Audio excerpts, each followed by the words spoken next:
Hi, thank you for choosing PantherPCS, and today we have a special for you.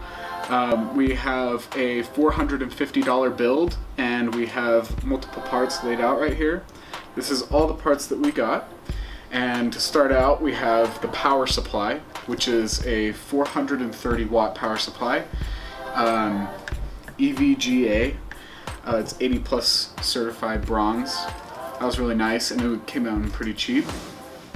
And then next we have just a classic hard drive, Seagate Barracuda, 64 megabytes of cache, 1 terabyte.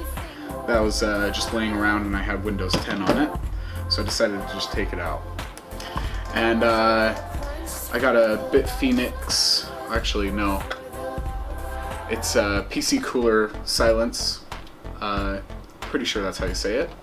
And it's a 92mm mini HTPC CPU cooler. It's really nice. I've used this in a couple other builds of personal, and it does a good job.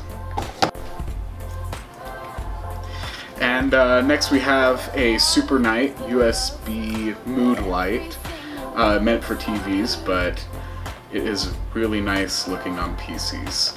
If you want to see what it looks like, you can go and check out our website, and I'll have that link in the description, and you can see some computers we have used with this. Really nice stuff. And for the CPU, we have AMD FX 6300, and so it's a 6-core processor, 3.5 gigahertz, and this will handle basic gaming needs.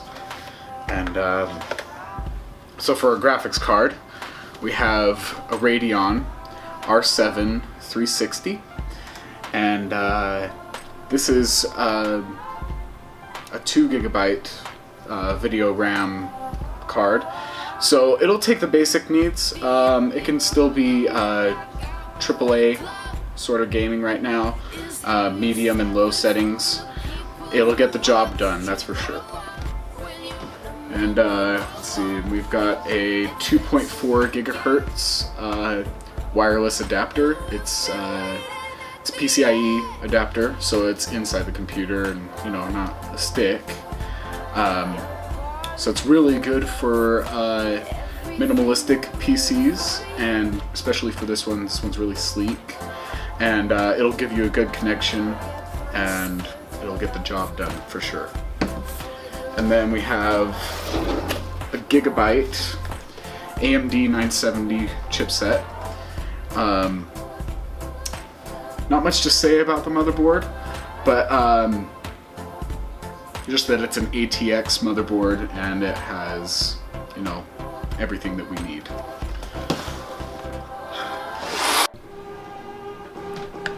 So next we have the RAM, and this RAM is really nice.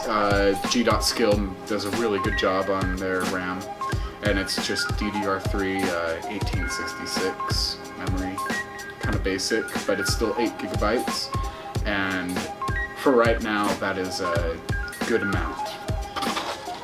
And then we also have the mother keeping it all in its place. We have the case.